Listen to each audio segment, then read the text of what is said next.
Hi, my name is Catherine Workman. I'm 23 years old, and this is my story of growing up with a drug addict mother.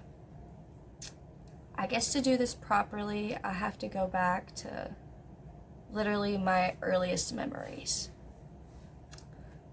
I have a couple of good ones, Tea party by myself, first little tea set. That's probably my earliest one.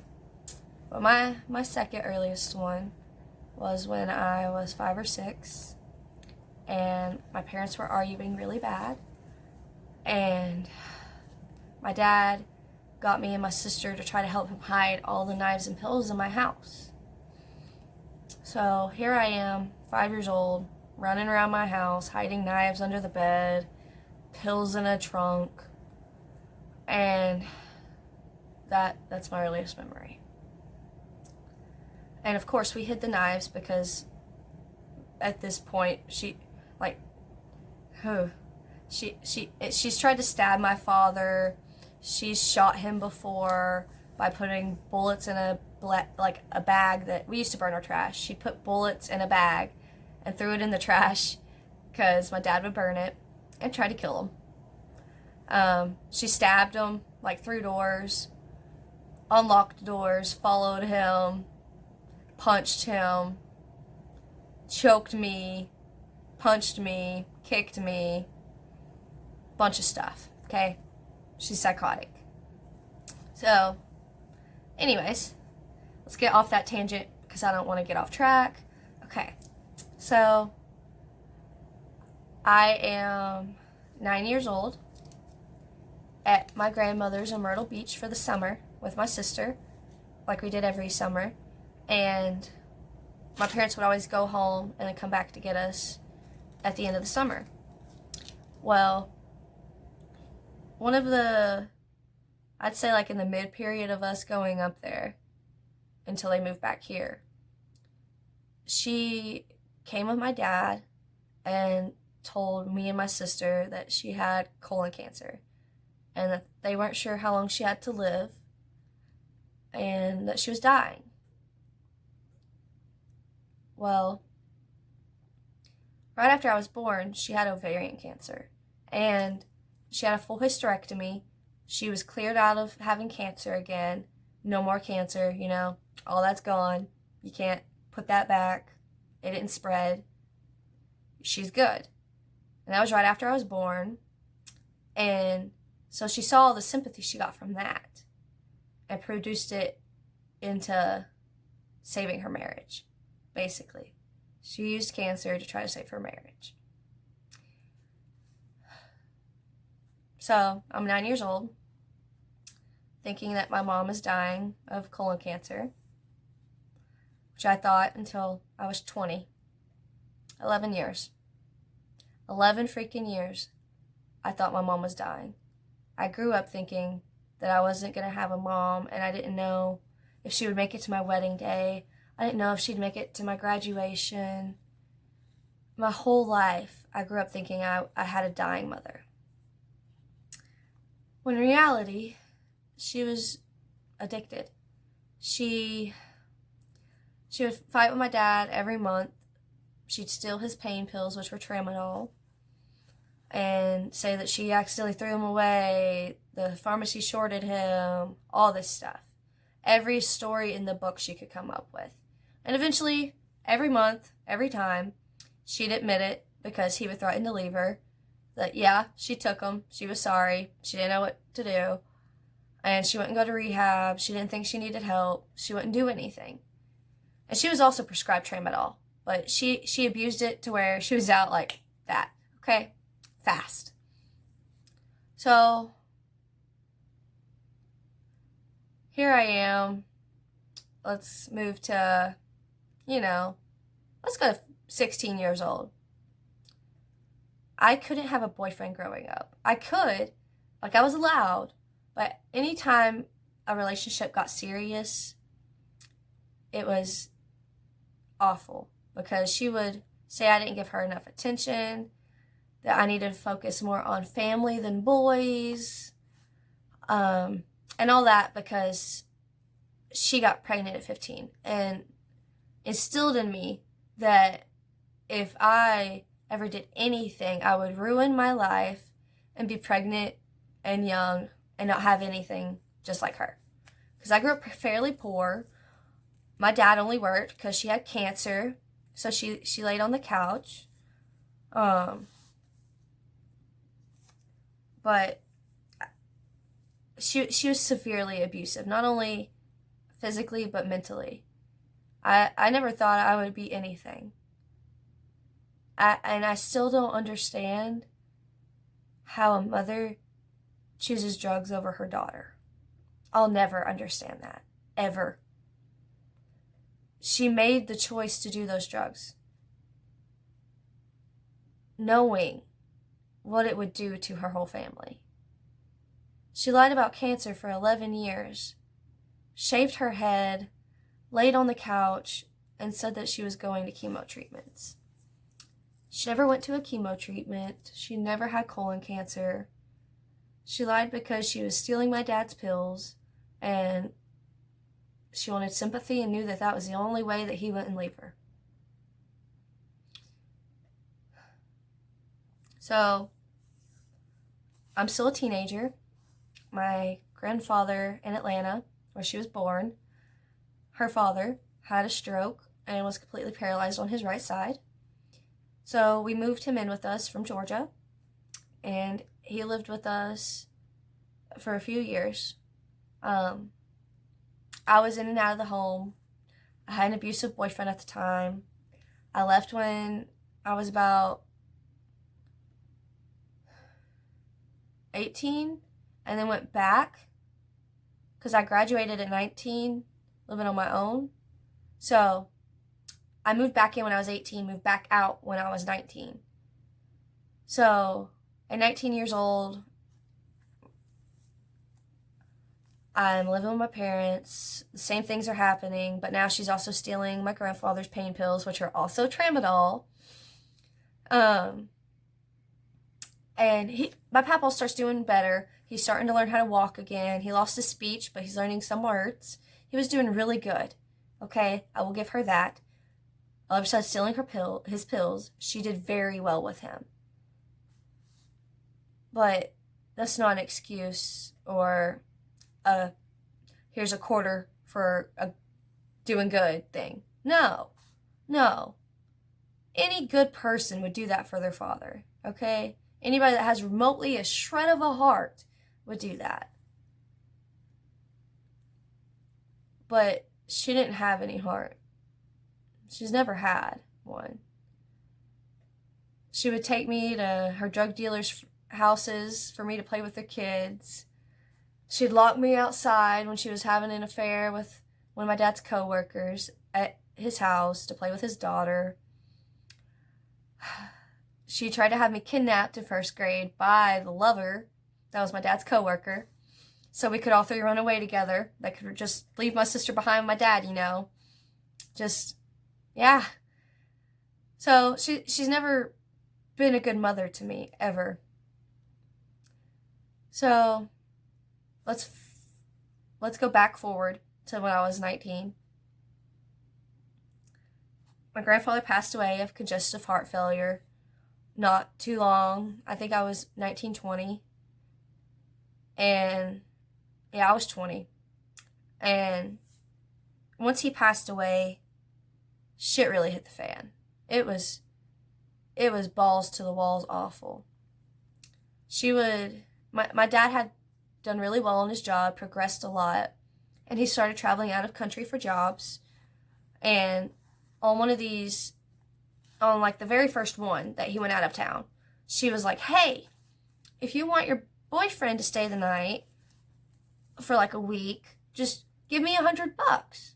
You could pay me. I won't say anything to your dad. Yada, yada, yada. And I'm a teenager, so I'm like, yeah, I'm going to do this. Here's your $100, Mom. Just keep your mouth shut. Don't say nothing. Thank you. Right? No. So, same things were happening. Paid too much attention to the boyfriend, not enough to her. Well, At one point, I found out that she was buying Suboxones with the money that she would have me pay her. So I stopped doing it as a teenager. I'm like, no, I'm literally enabling my mother to be on these drugs. And my dad's out of country. If he found out, I'm going to get my ass whooped. And I don't know if I'm going to ruin their marriage by accepting her offer. So I stop it. Well, while he's out of town, me and my sister start talking to him. I'm like, Dad, I've been to every single doctor's appointment with her that she's ever had. I've gone to physical therapy. I've gone to like appointments about her blood pressure, appointments about her female parts, everything. Okay? They never mentioned colon cancer. Ever. Ever. Okay? So me and my sister are like, you have her power of attorney, which means you can get all of her medical records. Well, I guess he finally realized, hey, I need to know this. Have I been manipulated and lied to for 11 years into an awful marriage that I didn't want to leave because I didn't want to lose my children, because he believed that she would just run away with us back to Atlanta. And back then, you know, they weren't really on the men's side. It was just give them to their mom, you know. Well, he gets her medical records, and in the medical records, I mean, he even got her therapist medical records. And in the therapist ones, it clearly states that Sherry Pritt lied about cancer to cover up her drug addiction. I mean, that's not the exact words, but it's very close, okay? Very close. And so he sees that, and he keeps going through it. There's nothing about colon cancer in there. But there is more stuff that he didn't know. Right before she had me, she had an abortion. And we don't know if maybe I had a twin and she aborted it, or if there was a kid in between me and my sister that's 3 years older that she aborted. But I had another sibling that she got rid of and didn't tell anybody, including her own husband. Like, what kind of person does that? So he comes back from out of country, and he sends me an email before he sends it to her. And in the email, he's highlighted every single lie that she's ever told him. Like, here's the proof that you lied about this. Here's the proof that you lied about that. Get your stuff. I want you out by the time I get home from work. I bought you a car. Take that car and leave. And so she did. Because, you know, she's busted. There's no way you can get out of that. You lied. You've laid on the couch for 11 years saying you're going through chemo treatments, when in reality, you're going through withdrawals. She went as far as to shaving her head and wearing bandanas. Okay, guys? Like, what? I mean, she even tried to put me and my sister in therapy for kids that's parents had cancer. We never got in, probably because she never had cancer. So he sends me this link, the email, and I read it all too. And he goes, I'm sending this to your mom, so when you come home, it's not going to be good. So I get home that day, and while I was gone, he had already came home from work and she was still there. She didn't want to leave, so he had to help her pack her car full of her stuff.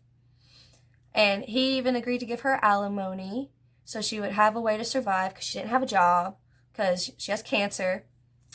And so she's homeless. She starts living in her car.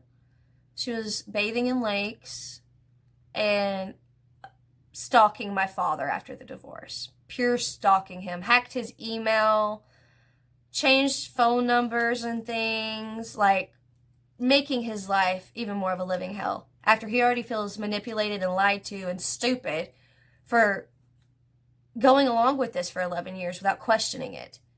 Because how are you going to have colon cancer for 11 years, go through chemo and cancer treatment, and still be here. Colon cancer kills you rapidly.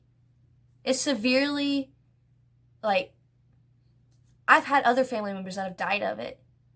And you don't last long. You do not last 11 years. And if you do, that is by the grace of God Himself, okay?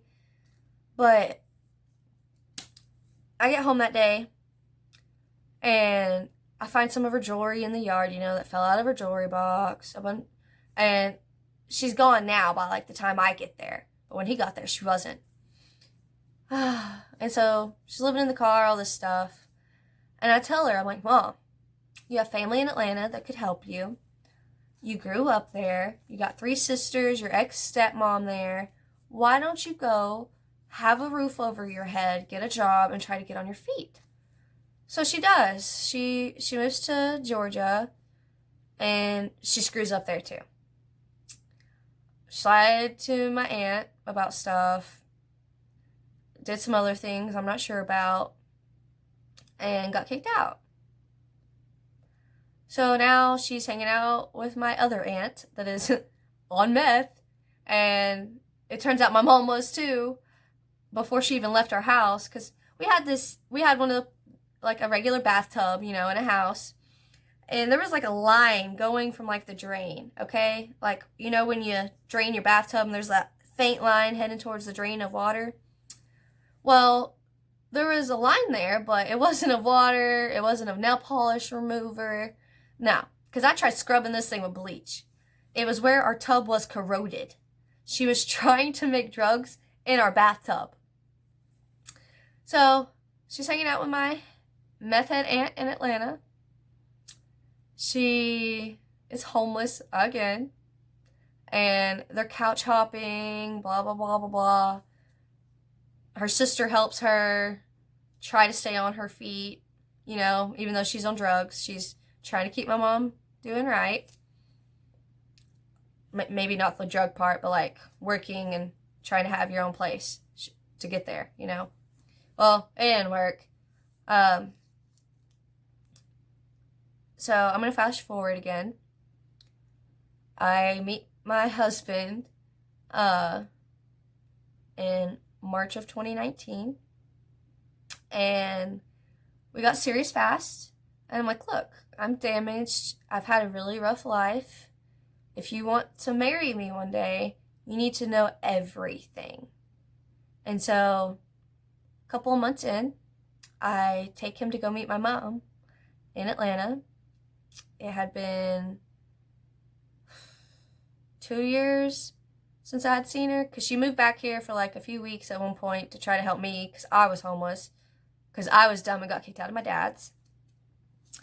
But she came back, tried to help me, yada, yada, yada. She didn't really help. She brought her cousin that she was dating. Wow. And all that good stuff. Well, back to, I take my husband now to go meet her, and my aunt meets me, the one that's been on drugs, and she walks me through a trailer park outside of Atlanta, into the woods, through a hole in the fence, and I go about half a mile into these woods, and I see this shanty town type thing, just shacks made of wood, tarps, sheet metal, whatever you could find, and I just start yelling her name, Sherry, Sherry, and eventually I hear Woody, because it rhymes, I guess, and so I just keep following the sound of her voice, and I find her, and she's in one of these shacks. And I pull back the tarp door, and there she is in a prostitute-type looking dress, as skinny as I am, which I eat, just a good metabolism here, but she's always been a heavy woman my whole life. Until drugs started progressing, she started losing some weight, but she had the flab, she wasn't skinny, okay? Well, I open this tarp door, she's in a prostitute-type dress, my size, I can see her ribs, she's barefoot, cooking on a fire, making potatoes. That's all she had. And she had a mattress in there with a pile of dirty clothes on it. her feet and hands were black. So I instantly start crying, you know. She's lied to me more than half my life. She's used me, stolen from me, beat me, choked me. But I have a big heart. And it hurts me. I've forgiven her for things I shouldn't have. I have let her cross boundaries that should never be crossed. And in a way, I've enabled her. Not intentionally, but not unintentionally either.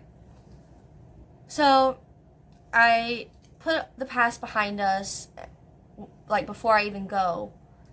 And I see her, instant tears, hugged her for like 10 minutes crying, and I begged her to come home with me. And she refused. She just kept saying she deserved to live in the woods and have nothing, that I sent her away, that it's my fault she's there, and all this stuff. Well, she wouldn't come home with me.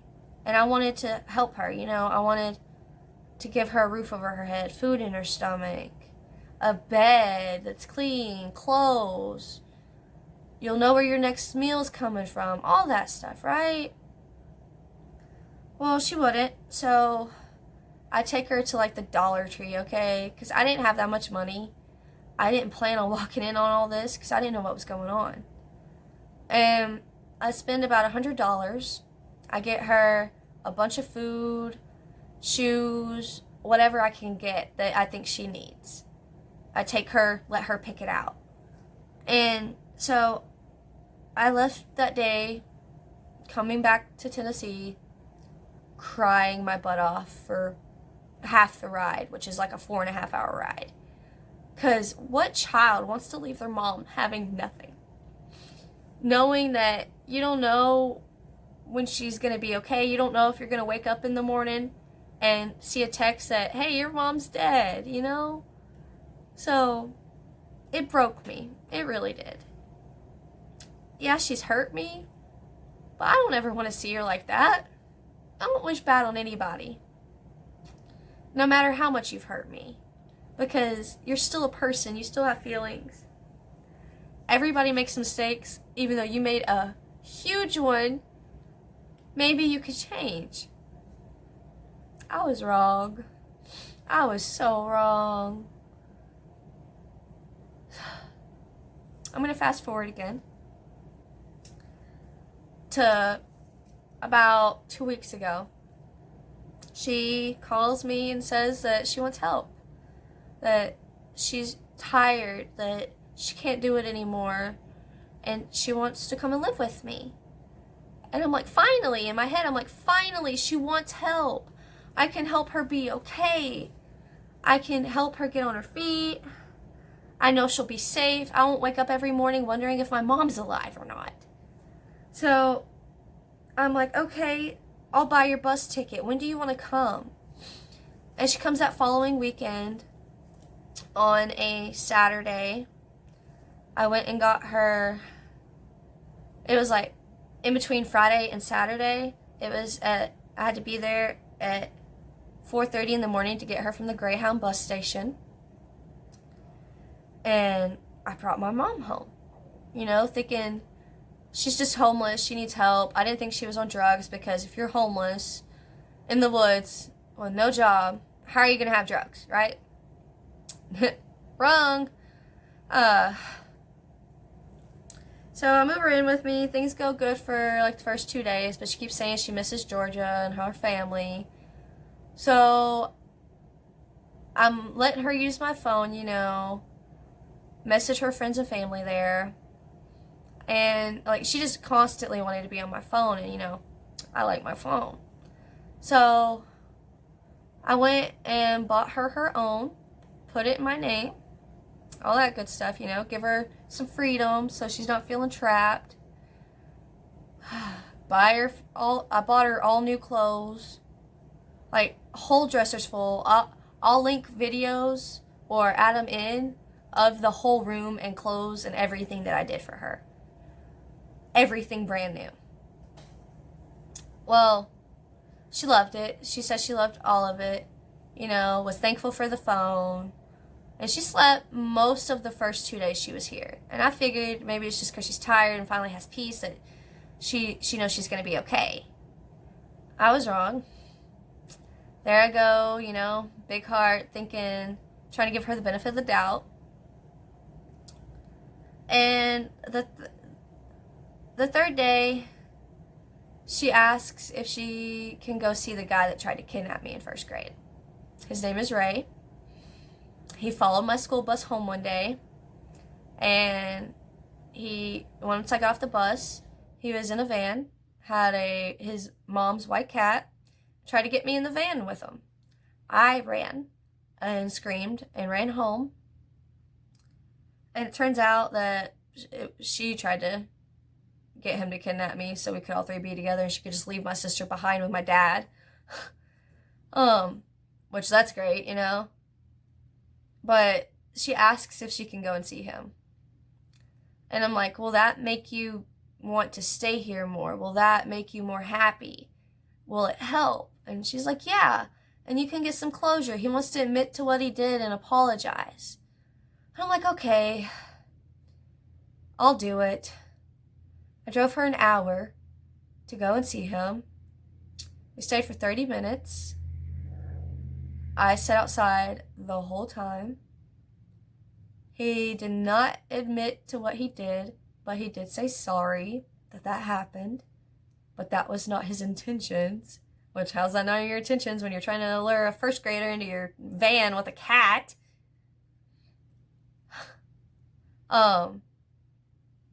And anyways, we leave and come home, go to bed. Day 4. It is my first day back at work since I moved her here, because I took a 4-day weekend to try to spend time with her, make her feel more at home, make sure she had everything she needed. All that, right? Well, this is where shit hit the fan again. She asks if he can come stay the night at my house for 2 days while I have work and they'd be here alone. And I'm like, no, surely not. No, not gonna happen. Do not want this man knowing where I live. He's already stalked me once. I had a restraining order when I was a minor. But no, do not want him near me, okay? I only took you to go see him because I thought it would make you want to stay more and make you happy. So, when I say no, all hell breaks loose, okay? She starts going off on me. I am the worst daughter. I ruined her life. I turned everybody against her. I've done nothing for her. I am a lying C-word. Basically, I'm just the worst daughter, and everything that's ever happened to her is my fault. And so I'm at work trying to deal with all of this. And so my grandmother doesn't live far. It's her mother. And I call my grandmother. I'm like, hey, can you go calm her down? I'm at work. I can't be doing this right now. I have a job to do. And so she's like, yeah, I'll go over there. And my grandma comes over. My mom's packing her stuff and some of mine and is saying that she's leaving. Goes off on my grandmother. Also blames everything on my grandmother that's ever happened to her. And she's making my grandmother cry, okay? Which is not okay with me. She's been more of a mother to me than my own mother. She is the best woman in my life. Okay? So, my grandmother calls me crying while I'm at work and says, just let her go. Just let her go, Katie, while crying. I'm like, what's going on? And she's like, just let her go. And I was like, I'm going to see if I can leave and come home and try to handle this, okay? Don't leave, please. So she stays. I get off of work. I come home. My grandmother's sitting outside in her car crying. I don't even say anything to her because at this point, I'm mad. You've made my grandmother cry. You've been here 4 days. I gave you 3 rules. No drugs, no lying, and no drama. Not that hard, right? Well, I walk into the house. I go to her bedroom, and I'm like, are you serious right now? And she's just purely yelling, yeah, I'm serious, blah, blah, blah, blah, blah, blah, blah. You're an awful daughter. You sent me away, then brought me here. This was your plan the whole time. I'm leaving. Yada, yada, yada. You know, just the pity me party for sure. And I'm like, look, I can't do this. My husband and me both gave you rules, and you've broken one. You just started drama while I was at work, and I had to come home. You can't stay here tonight because, one, she didn't want to at first, and two, you broke a rule. These rules you can't break because no one else is going to help you. No one else can. Only I can. My grandmother can't. Her rent's paid by the VA. No one else is allowed to stay there. My dad dang sure ain't going to help her. And my sister hasn't had anything to do with her besides a couple of text messages here and there and seeing her at my wedding, which I am surprised she made it to. So here I am trying to explain to her, look, you're screwing up a really good opportunity. You realize what you're going to lose if you don't calm down. Stop screaming. I have neighbors. I don't need to be evicted because you're acting like a child. You need to calm down. And it just gets worse. It's all on me and my grandmother. We're the worst people ever. Everything that's ever happened to her is our fault. I'm every name in the book. My grandmother's every name in the book. And I'm just like, look, you gotta go. I'll take you to the mission tonight because I can't do this. I can't. I've already dealt with so much from you my whole life and forgiven you for so much. I don't want our relationship ruined by one argument. Well, it was. It was. Okay? Because my whole life, I've never felt like a good daughter. If I was a good daughter, I wouldn't have enabled her. I would have spoken up sooner about her lying, I feel like. And so I don't look at myself as a good daughter. And that's mostly her fault. She tells me I'm not. I already don't feel like I am, but I am trying so hard to be. I paid for her bus ticket. I set up a whole room in 3 days. I brought her brand new clothes. I collected clothes that were free off Facebook and very nice. I got her shoes, a queen top, pillow top mattress, everything, okay? I bring her home, and all this happened. And she just throws it out the window because I won't let the guy that tried to kidnap me in first grade stay the night in my house. So I tell her I'm taking her to the mission. She gets her stuff all packed. I'm mad, so I help her pack it while I'm packing my stuff from hers, including my pictures, some of my clothes, some of my makeup. And so me and my husband are in the car. I am very bad at driving while I'm upset. So he drives. And she will not stop yelling the whole ride to the bus station. Because I was going to take her to the mission, right? But she refused to get out the car. She refused. She would not get out anywhere but the bus stop, even with us threatening to call the cops. And so my grandmother calls me and offers to pay for the bus ticket back as long as I can pay it now. So I bought her the bus ticket. I carried her bags inside. Gave her the ticket, and I said, good luck, I love you, and the last words she told me were, you're not my daughter, I can't believe you're doing this to me. You're doing this to me. Well, before she would even leave my house, that phone I had bought her, if you remember that, she made me reset it, and she was determined to get that phone reset or she wouldn't leave. And so I reset the phone, all that other stuff happens. Well, I get home that night after taking her to the bus stop, I didn't let her see me cry the whole ride there because I don't want her to know I'm hurt. I don't want her to know that I don't want to do this, but I feel like I have to. I have to keep my boundary this time. And so I don't cry the whole way there, but the whole way back, I'm bawling. I don't want her to have to go back and be homeless. I don't want her to go and have nothing, What child wants that for their mom? No one. I'm sorry. I've never told anybody everything. So this is hard for me. So I cry the whole way back, you know, go and see my dad, tell him he was right, because he kept telling me he didn't think it would work out, but he was proud of me for even trying, even though she didn't deserve it. So I go and see him because I just needed a hug, you know, and I go get a hug from my dad, leave, come home that night, and I just couldn't get it out of my head. Why did she want me to wipe that phone so bad?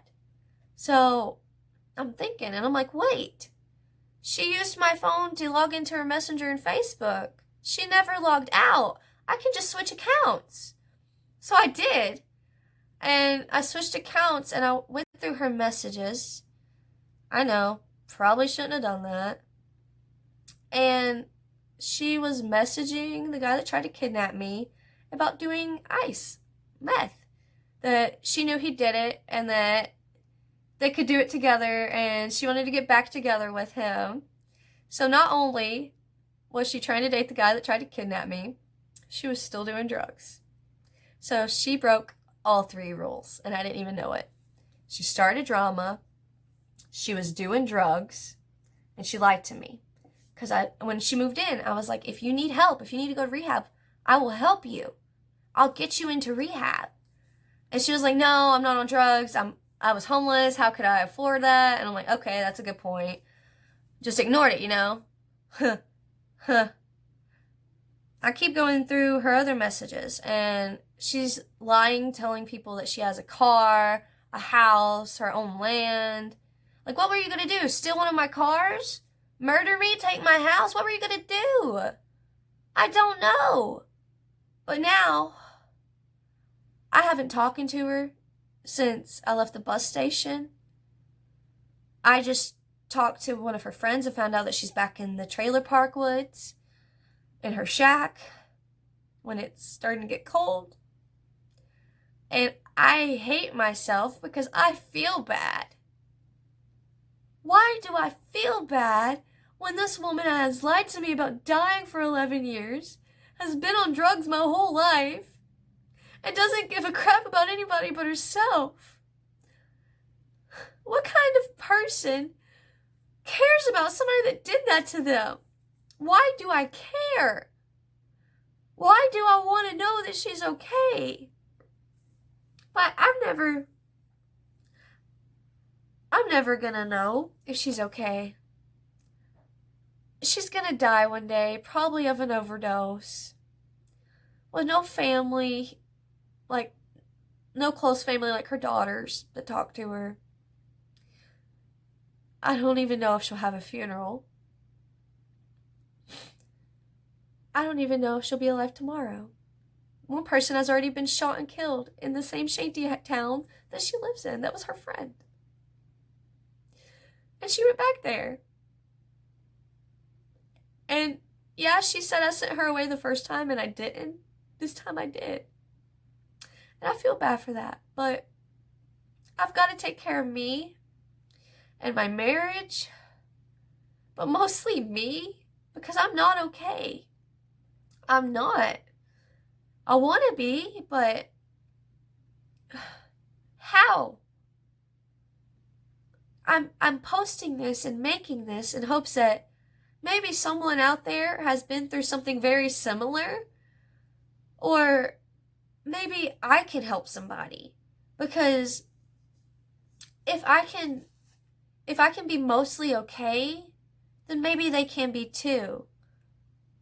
I know that I can't help her because she doesn't want it. She doesn't. She kept telling people she didn't want to be here, but she asked to come. She asked for help. I guess the moral of the story is you can't help somebody that doesn't want help. Your own mother will lie to your face if she's addicted. And sometimes you'll just never be enough for somebody. I'll never be enough to make her want to be clean. I'll never be enough to have a mom that loves me, no matter how hard I try. I'll never be enough to be okay and look over everything she's done to me, no matter how hard I've tried. But I can still wake up every day and do my best and try to keep a smile on my face and hope for the best. I have an amazing husband. I have a good job. I have a house. I'm not in the worst health. And I'm not addicted to drugs. I'm sorry I'm crying. But if anyone out there has remotely gone through what I have gone through, it's not your fault. It's not. There's nothing we can do to get our parents to choose us over the drugs. There's nothing we can do to help them when they don't want help. There's nothing we can do but pray for them and love them from a distance and keep our boundaries. I hope this helps somebody.